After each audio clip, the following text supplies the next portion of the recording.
So we did a worksheet on mathematical models last class. I want you to do a mathematical model for this data, which is microwave temperature versus time. So go ahead and use the information given to you here. You can also pull out your mathematical models worksheet. Actually, even better, this is what you get to use on your tests and quizzes. So pull this out. At the very bottom, it walks you through step by step how to write a mathematical model. So here's the information here. Try to figure out how to utilize these values. Remember, the notation is slightly different in the mplot website, which is what you're going to use in today's lab. So instead of mx plus b, they use ax plus b. Same thing, just different notation. Okay, so 5 minutes. In the meantime, pull out your mathematical models worksheet, and I will stamp it. And make sure you don't make any changes. Any changes that I see have been made will get an automatic 0, which is why I'm trusting you guys to grade your own quizzes, because I have scanned them all in. No joke. Okay, so first let's go over the warm-up. What I want to start off with, and I'm not requiring it, but I highly encourage those of you who, let me list this. Ignore all this, this is for our lab. I highly encourage you to write out y equals mx plus b at the top, especially if you miss some of these small details. And then when you substitute, you want to make sure that you're not substituting x and y, which I'm telling you, everyone, in every year, in every class, I always get that mistake. So your final equation should never have x and y in it. It should have your y variable. So remember, oh, now you can't see. Oh, geez. Your y variable is the variable that is not in parentheses. So temperature, your slope in this case is A. They labeled it A instead of M, so 0.039.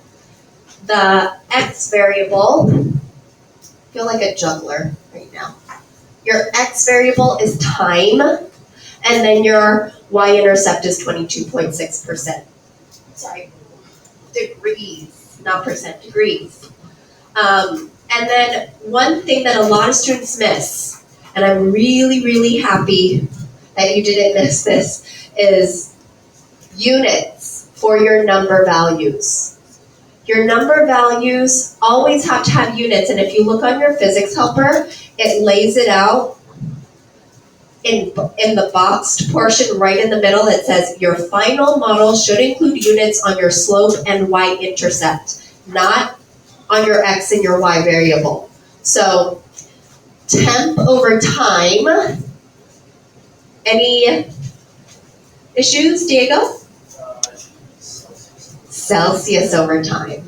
So temp is your variable, degrees Celsius is your unit, and instead of time it should be seconds, and then the degrees Celsius for your y-intercept.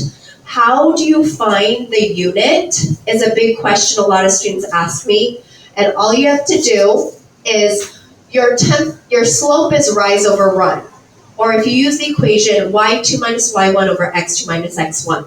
So you always go to the y first and find the unit there, and then divide it by your x in the denominator. So that's how you get the unit for slope. The unit for y-intercept is easy. It's the y-intercept, so it's just the y variable. The y unit. Grace.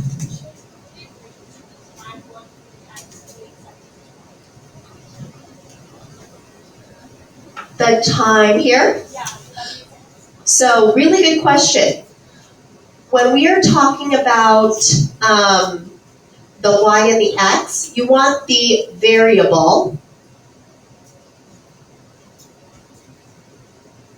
and the variable is the name that is outside of the parentheses.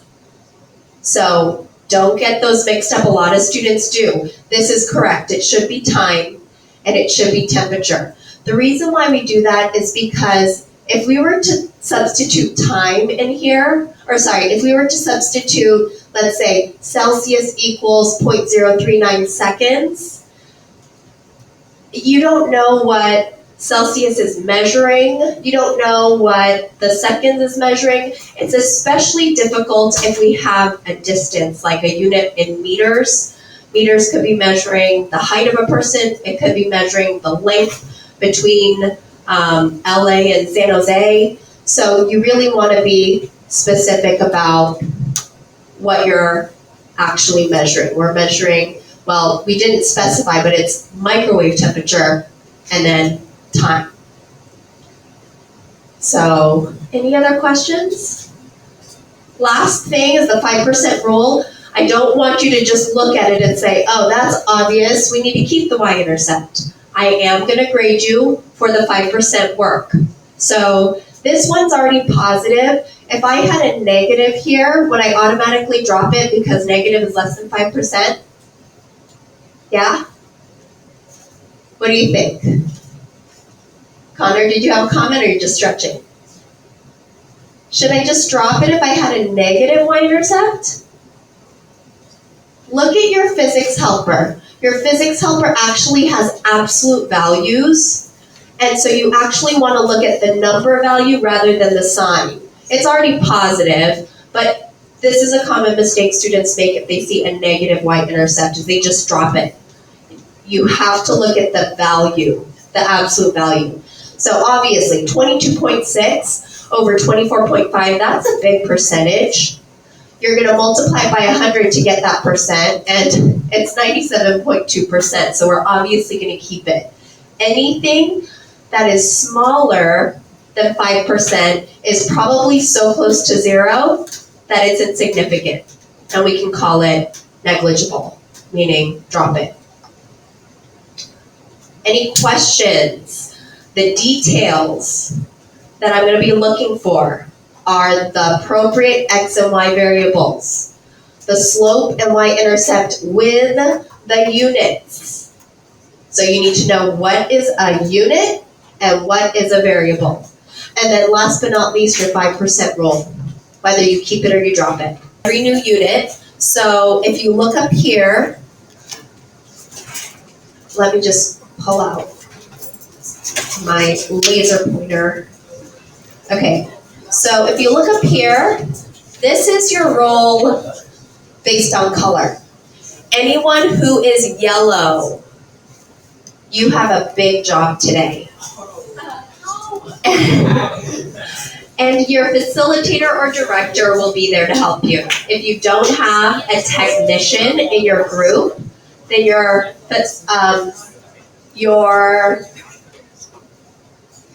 facilitator is going to take on that role. So if your technician is missing, facilitator is going to be the technician. The next one, big role, materials managers. So my pinks, you guys have a big role as well. You are going to make sure that your materials are gathered, that they are cleaned up and returned appropriately, and you will be a big part of the setup. Now, my director, you are going to be in charge of reading the directions for the lab and making sure that your technician and that your materials manager is setting things up correctly, and if they do not set things up correctly, you are there to direct them because you're their director. And you're going to make sure that they are doing their task. Now, if the technician, because they are very busy for this task, for this lab, need help, then I want to make sure that the facilitator is helping that person out. But the facilitator is also going to decide who is going to pick up what part of the activity, who's going to help out certain roles that are doing the bulk of the work, but you're not gonna be a boss about it, right? You're gonna be kind, and you're gonna make sure that your team is working efficiently and on time. Deal? I also have these super cool, not at all nerdy, super duper cool name tags. So I'm going to make sure that everyone is actually doing the role that they do. So if someone who is very tech savvy decides I'm taking over tech, but you're really the materials manager, then you are gonna get dinged, okay? You can help the technician, but you cannot take over for the technician. All right, so in this lab, let me walk you through it. Materials managers, pay attention closely. We are going to take our ring stand, and they are mostly set up for you, and you're going to take your force sensor and just make sure that it is tightly connected. You have two connections. One is your USB link that connects to the force sensor, and then the end of it connects to the computer. So this is where the technician comes in. Your technician is in charge of the software. So before I jump into how you're gonna set it up, I have linked, let me refresh this because I linked it this morning. I have linked, where is it? Okay, hold on, there it is. I've linked the software download. It's called Pasco Capstone. It's the pyramid symbol that you're gonna see. So when you click on this, you actually have to download it. And then what I want you to do is save 6 periods of time and drag that download onto the desktop. So that 6 period, lucky 6 period, doesn't have to do this work. After you are done collecting all your data, you also have to get on this graphing website. It's called nplot. And that's what your bright orange paper is going to walk you through. It walks you through how to plot your points, label your axis, draw your line of best fit, and collect the data and then print it. Okay? So you are going to be printing to this classroom. Sammy. This is the technician. That's why I said technician has got a lot of work to do. Facilitators, make sure you give them guidance and help them. Directors, make sure that they are doing things according to the directions. Okay, so we got the tech down. Here is the task. Here is the task, so with that we have plenty of time to work. Your task is to literally take anything in the room and you're going to measure its mass, make sure this is in kilograms, make sure it is calibrated. It also has a lid. A lot of students will forget that there's a lid there and they'll just start weighing things and everything weighs like 0.001 kilograms. Make sure you take the lid off. Also, I said it measures things in kilograms. It actually measures things in grams. So what we want to make sure of is convert it to kilograms. Kilograms is the unit that we use in physics. So if I have 1 gram, what do I have to do to convert it to a kilogram? Does anyone remember? Divide by 1,000. Divide by 1,000. You should have a smaller value. Another way to do it is decimal, left, 3 spaces. Okay, so you're going to notice in your table, you've got a mass in grams. They're going to ask you for a mass in kilograms. It's just a conversion. But you also need a force. The force of gravity is literally anything that you hang on this hook. And the force of gravity is actually your weight. My weight here on Earth is going to be different from my weight on the moon. What about my mass? My mass here on Earth, how is that going to be changed on the moon? Grace? It's exactly the same. Your mass stays the same no matter where you are. When it asks you for dependent and independent variables, think about that. Mass never changes. The second thing is you want to make sure everything's calibrated. There is a 0 button here to calibrate your force sensor. And also, you're going to hang things. So I've got string, rubber band, I've got paper clips. Be MacGyver and utilize the tools around you to hang things on here. But if I'm going to use string to hang things, is string part of the mass of my object? Let's say I want to measure the mass of the scissors or the weight of the scissors. Should I include the string's weight in that? No. So make sure that you zero or calibrate with by subtracting the weight of the string from it as well. Accuracy. If you weigh everything that is about the same size and mass, then you're going to get inaccurate data. Try to find things that are lightweight and heavyweight in order to get a variety of data, which then gives you more accurate information. Okay, so before we get into the lab, I've got the steps up here. I already stated it for you, but I've also written it out because I know as I'm talking, a lot of you like to tune me out. It's the same thing with my husband and my children. I don't know what it is, but just in case, I try to accommodate. So everything is here, what the technician needs to do. I also put the force value should be negative. For my last class, I had one group who had positive force values. If you have positive force values, call me over. Your graph. You're actually going to have to graph on paper and on the simulation. So I've got tons of graph paper here. But if we have negative forces, that means 0 is graphed up top, and then your negative values go down. This is supposed to be graph paper.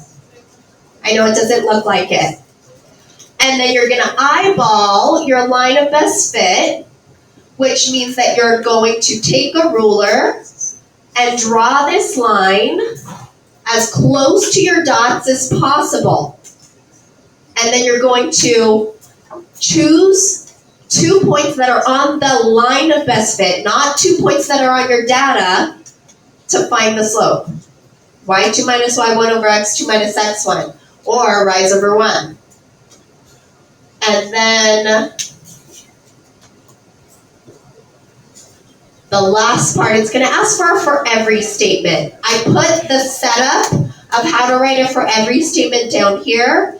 Let's say we're doing a for every statement for the microwave scenario. It basically states that for every For every 1 second, the microwave temperature increases by 0.039 degrees Celsius. So you're putting context to the slope of your equation. This is going to be part of your analysis questions at the end, but I want to make sure that when you get there, you know where to find how to set it up. Okay. I'm going to put this back up there, but you guys need to know where you are going to go and where you're going to group and your roles. And you also need to figure out which handy dandy lanyard you're going to put around your neck. So make sure you get into your appropriate group.